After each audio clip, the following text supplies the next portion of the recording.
Classpecting is a meta-analytical system used to ascribe and understand story roles that characters fill, what archetypes they draw from, and how they interact with the story itself. It originated in Homestuck as a way to give characters god-tier titles, and while the comic goes into depth with how these titles are used in its own world-building, I believe it can be applied to basically any story. Moreover, I think classpects can be a valuable tool in understanding and dissecting storytelling as a whole. It's not about character personalities or aesthetics, it's about narrative and a character's self-actualization within the confines of the story. The portmanteau of classpect comes from the words class and aspect. In this video, I'll be going in depth with the aspect system, and it'll be the first in a series that'll examine each part that makes classpecting work. Aspects are, at their core, aspects of a story. The pacing, the setting, the plot, the characters, the dichotomy of the choices you make and who you are, the investment or disillusionment of the audience, the power of the narrative to conquer or to be conquered, and what we, at our core, even perceive as important or irrelevant. It's important to conceptualize aspects this way because they can fully stand on their own as concepts. For example, certain stories lean heavily into characters, and the plot is driven by belonging or not belonging. These are blood-heavy narratives. You're not likely to find prominent characters tied to the opposite aspect, breath, so-called breath players or breath bound, not because the author purposefully excluded it, but because breath, as an aspect of freedom and individuation, doesn't belong in a story that is enmeshed in the opposite worldview, of responsibility and community. Hope is belief, doom is stagnation, light is the physical spotlight. Aspects are something greater than any single character because, together, they are the story in its entirety. The way we are analyzing them now is by drawing lines between certain patterns in order to better dissect and understand the purpose and consequence of each aspect. Let's start with something simple. As previously stated, each aspect represents one piece of a larger whole representing the story, or rather, each individual aspect is one half of a metatextual dialogue, the other being the aspect that's on the opposite side of the wheel to it. Complementary aspects are always connected, like two sides of the same coin. You have to understand one in order to understand the other. The entire aspect wheel itself is essentially built on the basis of the time-space and breath-blood pairs, like they're the x and y coordinates in a grid. They are the so-called base aspects, the essential building blocks of every story. Breath is freedom and individuation, while blood is responsibility and community. Both aspects are usually tied to leaders, but while blood players lead by pushing, breath players lead by pulling. Blood leads because it's one of us. Breath leads by unrestrained example. These two form the first axis, the idealism and materialism axis, or the levity and heaviness axis. Breath is concerned with all things ethereal and untouchable, the plot in its purest form. Blood is concerned with only the physical, the real conditions and people that surround and contextualize the characters. The other axis is space and time, the setting and the pacing. These two are on completely equal footing, and they very rarely oppose each other narratively, unlike breath and blood, which I will address in the triangle section, don't worry about it for now. They're simply two ends of the middle ground between idealism and materialism. Time and space are both as ethereal as they are real. Space is the aspect of physical space, as well as creation, birth. Time is the aspect of literal timing, as well as decay, death. Space falls back while time marches on. Space is cold and hard to move, time is hot and never stops moving. By extension, space players are often isolated or sidelined, while time players rarely sit still and ensure consistency and efficiency. Our second axis defines the aspect's own capacity to influence the story, whether they do so by being the backdrop or the overt focus, which breath and blood are the perfect middle ground for, just as time and space are to materialism and idealism. With this, we can define the four other aspect pairs in relation to these two base ones. Light and void are decently straightforward. We all understand the dichotomy between light and dark. These two aspects, outside the very basic symbolism, metatextually deal with relevancy and information, or lack thereof, as well as good and bad luck.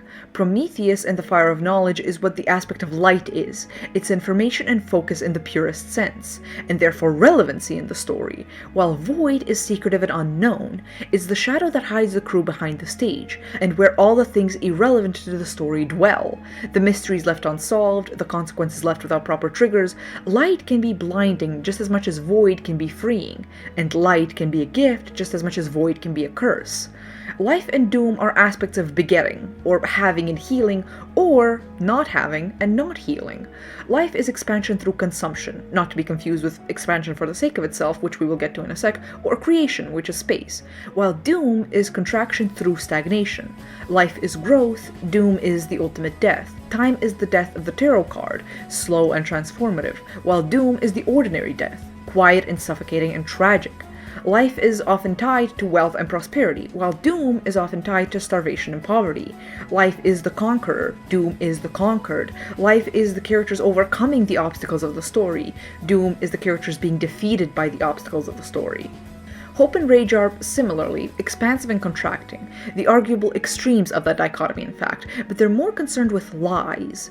Hope is hopeful, belief in something we want to happen, while rage is doubt and deceit, seeing through the thin veil and understanding that, at its core, everything is some kind of a lie. This is why, in the metatext, hope is tied to the suspension of disbelief from the audience, enmeshment in the story, while rage is tied to disillusionment with the story, the audience's frustration at the lie no longer serving its intended function. Both of these aspects can be equally constructive as they can be destructive. To give an example, when sculpting with clay, it's important to both add more material when you need it, but also cut off material when you don't. All aspects function best in equilibrium, and rage and hope are the best showcase of that, because unrestrained hope will expand forever, while unrestrained rage will destroy everything until there's nothing left. Lastly, mind and heart are the aspect pair of personhood, with mind taking the philosophy that you are your choices, while heart takes the philosophy I think therefore I am, and that's basically it. Heart, as an aspect, is one that is difficult to define without a character to attach it to, because it is the essence of character, of soul, of anima. Heart is something recognizable, desirable, romantic, and wholly and deeply individual. Mind is the opposite approach, emphasizing choice and autonomy above all else. Where heart contracts and focuses inward, mind expands and focuses outward, on what the branching paths of fate have to say about any and every given predicament. What is the best possible course of action rather than what is the most personally desirable one. These two aspects are also a-lucky, a property unique to them. Instead of being good luck or bad luck, or having the capacity for either, mind and heart completely shed the idea of luck as it's entirely irrelevant and sometimes outright contradictory to their functioning. Now that we have each aspect and its pair, it's also important to talk about how aspects that are next to each other on the wheel aren't arbitrary. Yes, void is generally a colder aspect than light, but what I want to highlight is that light and life are aspects of fortune, of money, and that light and time are aspects of focus, of purpose. Each aspect essentially evolves from one into another as we go along the wheel. Time and heart are aspects of inevitability. Heart and rage are aspects of emotion. Rage and blood are aspects of grounding. Blood and doom are aspects of interconnectedness. Doom and void are aspects of misfortune. Void and space are aspects of the vast and untouched. Space and mind are aspects of possibility. Mind and hope are aspects of thought, of ebb and flow. Hope and breath are aspects of forward momentum. Breath and life are aspects of individuation, of selfishness. And, as previously mentioned, life and light are aspects of fortune. Light and time are aspects of focus. Thanks. With that cyclical ending, I'd like to shift focus onto something less circular or straightforward, something more stable. If we consider that the aspect wheel acts less like a literal grid and more like phases on a clock face, then the four baseline aspects look less like extremes of a system and more like its hinges, a pattern of stability that, if one aspect is taken out of, may sway in unfavorable ways. There's two other squares, they're more rectangles but whatever, in this wheel, and they sit a little more comfortably than the first. These squares essentially define the fuel for the more fiery aspects on time's side of the wheel, that being life, light, heart, and rage. But they also do more than that. Life and doom are opposite aspects, in the sense that everything life is, doom isn't. Meanwhile, life and rage are opposed, because there's something within life that rage shares in the opposite direction. Life is consumption, and through that it does destroy for the sake of fueling itself. Rage is detestation. It destroys for the sake of destruction, and often in stories the power opposed by rage players is that of life, of fortune and growth, opposed in a way that it isn't to hope, because hope is rage's equalizer, while life is its opposition. and vice versa with hope and doom. Doom is the hopelessness to hope's light at the end of the tunnel. Doom is the immovable object, while hope is the unstoppable force. Hope is opposed to doom in a way that it isn't to rage, and vice versa, because doom is stagnation. It doesn't even make room for new growth, it just ceases growth. With all this in mind, we can also draw the conclusion that hope is the cold variant of life, or rather its fuel, as is doom to rage. Life, prosperity, is fueled by abundance, while rage, dissatisfaction, is fueled by hopelessness. It's all about balance, and these squares are essentially the most balanced out of the whole wheel, because yes, you can have balance with an equal amount of hope and rage in a story, but it's going to feel empty, purely symbolic, if there isn't life and doom to add structure and context to the other two aspects. This same philosophy is also applied to the other square, rectangle, I brought up, the one between mind, light, void, and heart. There's often a connection between void and heart players, just as there is between hope and life players. There is, I would argue, the same connection between doom and rage, as well as mind and light. Mind is choice and consequence, and it's expansive. Where mind is an aspect easily overwhelmed with itself due to the sheer scope of all human capability, light is focus and precision. It takes one route, and one route only, and decides its path based not on probability, but on relevance and fortune. Mind is the fuel to light's direction. Same but opposite. Void in its expansive emptiness gives room for the heart to flourish. When surrounded by literally nothing, the best way to define anything at all is through the self. I think, therefore I am. When everything around me is cast in mystery and doubt, I know that I and I alone am real and true. In this sense, heart is opposed to light not because of a lack of focus, but where the definition of truth stems from. Heart players are drenched in the personal, and a personal truth is far more valuable than any piece of information they're offered, while light's truth is information absolute. Mind and void are opposed in a broader sense. Where mind is justice and fairness and consequence, void is closure and acceptance in the face of the vast and absurd. Void is mystery and therefore a lack of an answer, and in that you must find contentedness, while mind is choice and therefore the search for meaning in actions that are otherwise untraceably meaningless. I hope this is all pretty clear and that I didn't completely fumble this explanation, because these aspect squares are unironically my favorite part of my aspect wheel theory. They essentially tie all the aspects together geometrically instead of it just being based on opposites and neighboring aspects. Did I say there were 2 more squares outside the base one? My bad, I meant 4. Where the previous 2 squares were stable and contributed to a sense of balance in the classpect pairs, these next ones are sort of unstable, in the sense that the aspect pairs are less suited to balance one another. The first we'll talk about is light versus dark. This is where I'm going to direct you to the subtitles, because I will write light, the aspect with a capital L, and light as in literal light with a lowercase l. LM. The thing about light and hope is that they're both aspects tied to light as a symbol, while its neighboring aspects aren't as much. I would argue that void and rage are also connected similarly, but instead to darkness. This is sort of where constructive/destructive aspects of the aspects come into play, because in simpler stories, like fairy tales, there is usually a precedent that everything in the light is good, while everything in the dark is bad, which more complex stories generally don't follow too strictly. You can have suffocating light just as much as you can have liberating darkness, and that's what this square shows off. Hope and void are the expansive, liberating, creative of the two, while they can also be overwhelming and dreadful. Light and rage are the constricting counterparts, which don't add to the existing light or darkness, but rather narrow it to only what is necessary, and can therefore be seen as suffocating or necessarily precise, depending on your narrative. A similar philosophy can be applied to the next tilted square, mind and life, doom and heart.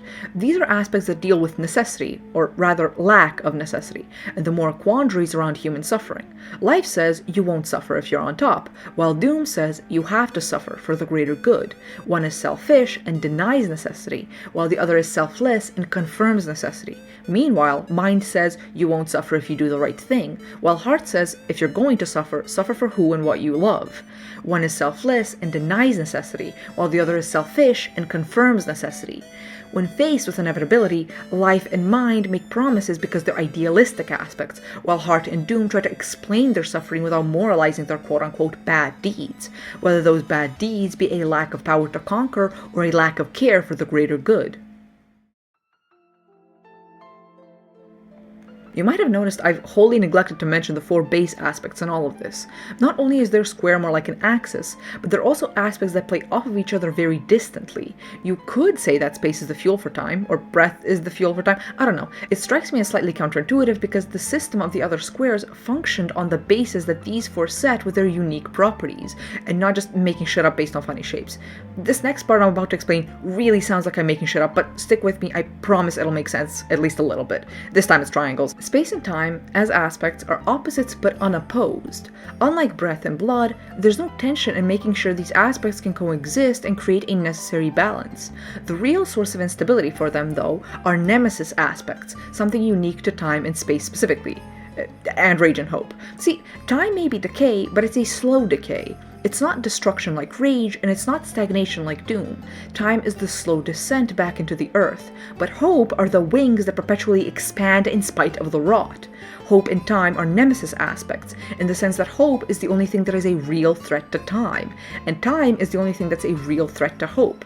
Metatextually, this also tracks, as the thing that's most often an issue in story pacing is overbloating, putting too much in a story and giving none of it room to breathe or settle into itself.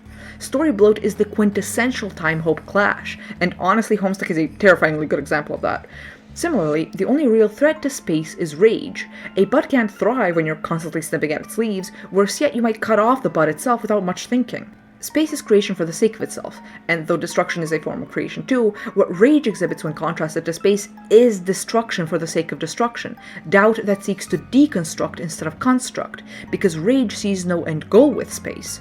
One could argue that rage is an aspect that destroys in order to make room for the new, but I would give that symbolic purpose to life, actually. Life is an aspect that is destructive in a cyclical way. Rage is destruction of cycles. This is where we get into nurturing aspects, because space thrives best with life, a new beginning that is allowed to grow itself at the expense of others. Time, though, thrives best with doom, a constrictive principle of stagnation that doesn't deny death, but rather acknowledges the inevitability and defines itself along its edges. Doom is a home to time, just as life is a home to space.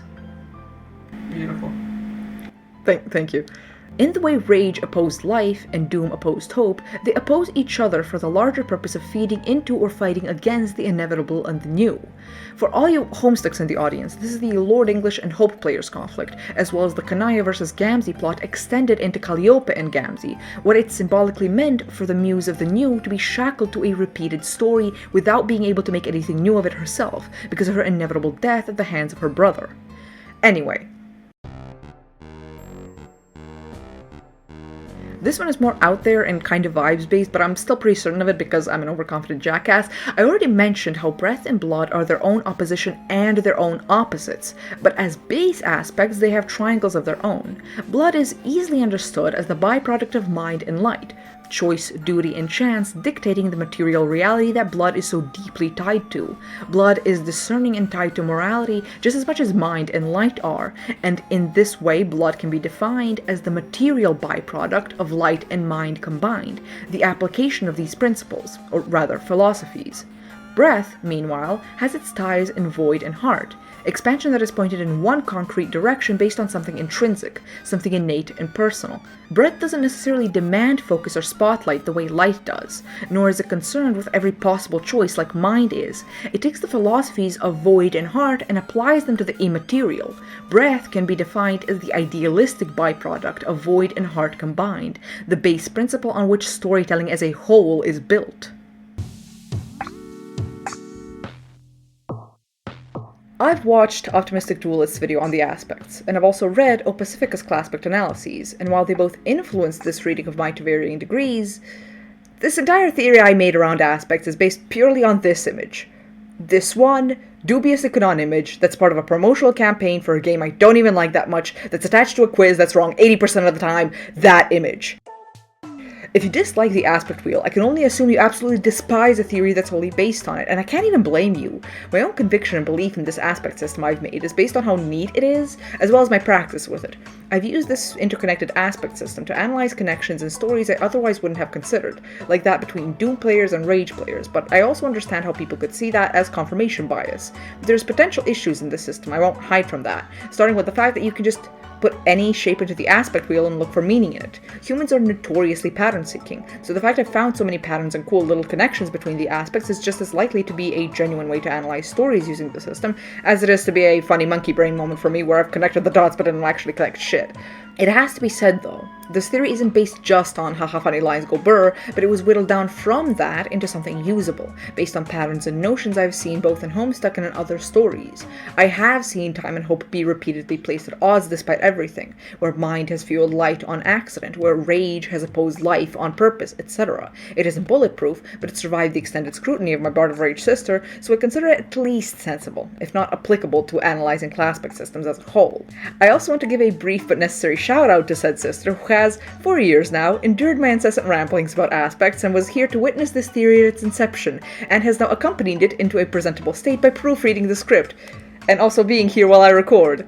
And also popping in with like last minute changes. How about this and that? Maybe you should say this instead of that. Maybe this phrasing isn't exactly the most accurate. Literally last minute, like literally as I was recording, pointing shit out. I'm happy to report though, she's actually kind of become convinced of my ideas for the aspects. Hooray! Yeah, absolutely. I'm definitely using your system for classpecting right now, and it's absolutely a lot more productive than like what I've been using previously. It's completely tracks. I am very happy with this. Yes. She used to hate those fucking triangles, man. Yeah. I did think exactly what you mentioned up there, like confirmation bias. That was the thing that I said when you showed me the thing the first time. It was like you can literally pull a line between anything and just kind of find something there. That's exactly what I said at first. And I kind of agree with that. Originally when I was making like pulling like lines in paint.net between each of the aspects, one of the shapes I tried to put in was like a five. It's not a hexagon. It's a pentagon. Yeah, I tried to put in a pentagon and trying to look for connections there. Did the same with a hexagon, like putting in a bunch of different kinds of shapes and trying to see like what actually made sense, what didn't. And you were convinced the triangles were one of the shapes that were just gonna be useless. Yeah.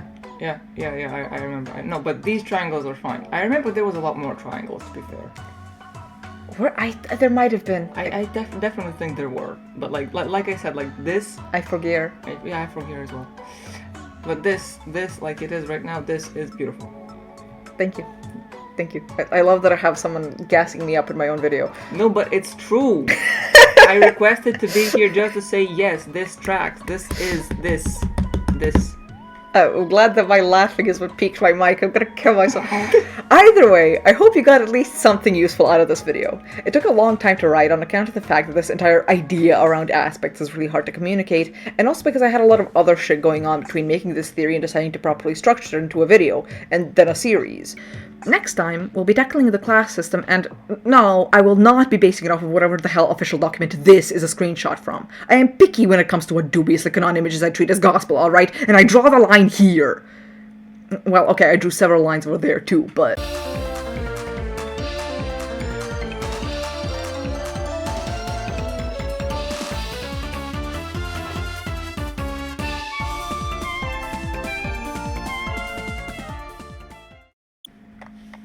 Anything else to add?